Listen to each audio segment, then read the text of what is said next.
오늘은 시작부터 강하게 말씀드리겠습니다. 지금 이 순간에도 누군가는 갑자기 쓰러집니다. 심장 때문이든 뇌 때문이든 이름은 달라도 뿌리는 비슷한 경우가 많아요. 혈관이 버티지 못하는 순간입니다. 제가 질문 하나 드릴게요. 심장마비가 더 무섭습니까? 뇌졸중이 더 무섭습니까? 아니면 급사가 더 무섭습니까? 저는 진료실에서 수없이 확인했습니다. 세 가지가 서로 다른 병처럼 보여도 그 뒤에는 공통으로 반복되는 장면이 있어요. 혈관이 좁아지고 막히고 결국 흐름이 끊기는 순간입니다. 어르신 혈관을 하수구처럼 생각해 보세요. 기름이 조금씩 붓고 찌꺼기가 겹겹이 쌓이면 겉으로는 멀쩡해 보여도 안에서는 점점 막혀갑니다. 피도 똑같습니다. 오늘도 혈관 안에서는 기름 성분이 늘고 끈적해지고 덩어리가 생기기 쉬운 환경이 만들어질 수 있어요.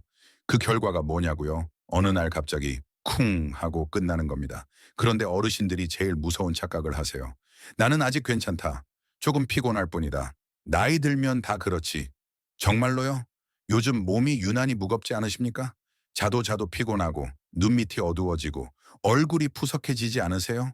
속이 더부룩하고 두통이나 어지럼이 잦아진 적은요? 검진표에서 콜레스테롤, 중성지방, 혈당이 조금 올라간 걸 보고도 에이, 이 정도야 하고 넘기셨습니까? 어르신, 그 조금이 제일 위험합니다. 혈관은요, 경고를 조용히 하다가 어느 날 마지막에 크게 터뜨립니다. 그래서 저는 오늘 이렇게 선언합니다. 지금의 신호를 무시하면 몸이 다음에 보내는 신호는 경고가 아니라 사건이 될 수 있습니다. 하지만 여기서 끝이 아닙니다. 좋은 소식도 있습니다. 혈관은요, 오늘부터 관리 방향을 돌리면 달라질 수 있습니다. 큰돈 드는 치료부터가 아니라 식탁에서 매일 반복되는 한 가지 루틴부터요. 지금부터 제가 진료실에서 실제로 안내하듯 어르신이 바로 오늘 시작할 수 있는 혈관 정리 루틴을 쉽게, 단호하게, 그리고 재미있게 풀어드리겠습니다. 혈관을 하수구처럼 생각해 볼까요? 기름진 음식이 작고 움직임이 적고 물이 부족하면 하수구에 기름때가 끼듯이 혈관도 점점 답답해집니다. 정리하면 세 단계예요.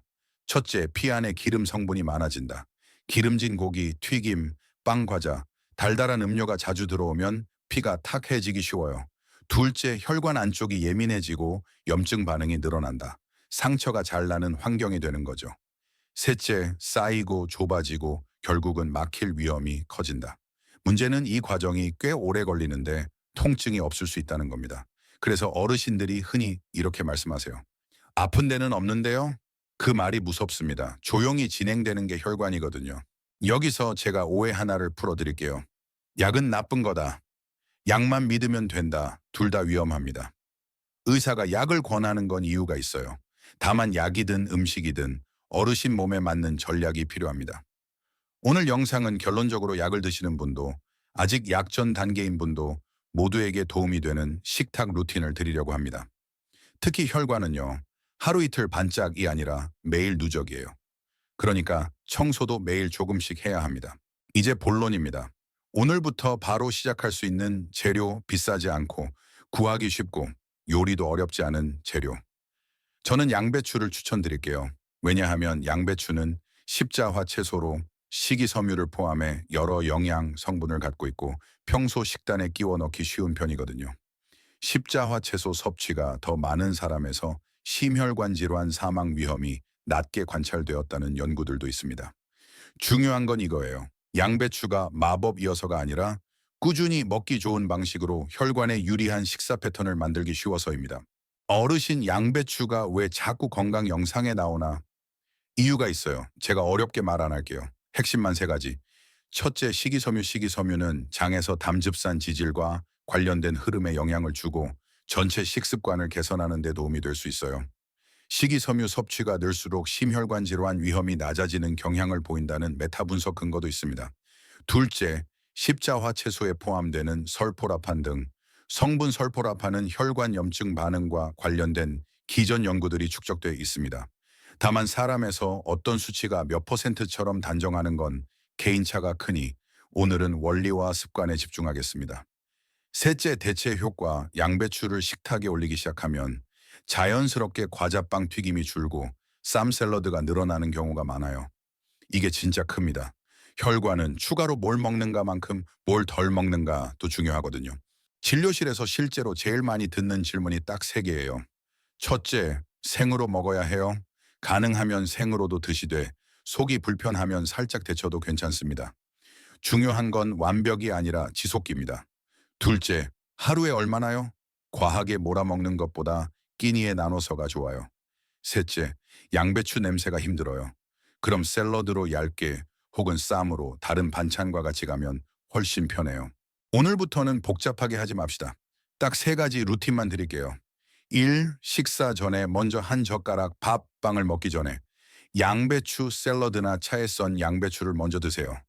2. 고기 드실 땐 쌈 고기 자체를 완전 금지는 어려워요. 대신 양배추를 동반하세요. 쌈이든 곁들이든요. 3. 소화 약하면 데쳐서 속이 예민한 어르신은 생으로 억지로 드시지 마세요. 살짝 데친 양배추도 충분히 좋습니다. 여기서 중요한 경고 한 가지요. 양배추만 먹는다고 해결되지 않습니다. 그럼 뭐가 같이 가야 하느냐? 첫째, 트랜스 지방 튀김 과자 같은 기름과 당 조합을 줄이기. 둘째, 물 늘리기. 셋째, 하루 10분이라도 걷기. 이 세 개가 같이 가야 혈관이 숨을 쉽니다. 양배추에 짝꿍을 붙이면 루틴이 더 쉬워져요. 첫 번째 짝꿍은 귀리식이 섬유가 포함되어 있어서 식단 구성에 도움이 됩니다. 두 번째 짝꿍은 아보카도 기름을 끊어야 한다고 생각하면 식단이 오래 못 갑니다. 오히려 좋은 지방을 적당히 넣어주는 게 지속에 도움되는 분들이 있어요. 정리하면 이렇게요. 아침에는 귀리랑 채소를, 점심은 양배추, 샐러드 곁들이기, 그리고 저녁은 쌈이나 데친 양배추. 원리를 알았으면 이제 형태를 만들어야 합니다. 가장 좋은 건 요일 루틴이에요. 월요일, 수요일, 금요일은 아침에 귀리, 점심에 샐러드, 저녁엔 쌈으로, 화요일과 목요일에는 아침은 가볍게 드시고 점심과 저녁 중 한 끼는 양배추를 포함해서 드세요. 그리고 토요일과 일요일에는 식단에 대한 부담을 줄이고 대신 튀김과 과자만 피하시는 거예요. 이런 방식으로 완벽하지 않아도 됩니다. 중요한 건 일주일에 5일만 성공해도 혈관은 분명히 달라집니다. 오늘만큼은 아주 정확히 말씀드릴게요. 모든 음식이 그렇지만 특정 약이나 질환이 있으면 주의가 필요합니다. 와파린 같은 항근고제를 드시는 분은 비타민 K가 많은 채소는 끊기보다 섭취량을 일정하게 유지하는 게 중요합니다. 갑상선 질환이 있거나 진료 중인 분은 특정 채소를 과량으로 몰아드시는 건 피하고 담당 의와 상의하세요. 그리고 위장이 예민한 분들은 생양배추로 가스복부팩만이 생길 수 있으니 소량부터 드세요. 또는 데쳐서 드셔야 합니다. 그리고 만약 갑자기 가슴이 조이듯 아프거나 말이 어눌해진다. 그리고 한쪽 팔다리에 힘이 빠진다. 이건 영상을 볼 문제가 아니라 바로 응급입니다. 마지막으로 제일 어려워하는 건 의지가 아니라 환경입니다. 첫째, 눈에 보이게 두기입니다. 냉장고 문 열면 양배추가 먼저 보이게 두세요. 둘째는 미리 손질해두기입니다. 귀찮으면 끝입니다. 주 1회만이라도 채를 썰어 보관하면 성공 확률이 올라가요. 마지막은 가족과 같이 하기입니다. 여보, 양배추 드셨어요? 이 한마디가 습관을 만들어줍니다. 혈관은요, 어제까지의 습관이 만든 결과지만 오늘부터의 습관이 바꿀 수 있는 영역입니다. 오늘은 거창한 처방이 아니라 양배추를 내 식탁에 끼워 넣는 방법을 말씀드렸습니다. 식사 전에 양배추 한 젓가락 먹기가 바로 그게 시작입니다. 오늘 영상이 도움이 되셨다면 구독과 좋아요 부탁드립니다. 감사합니다.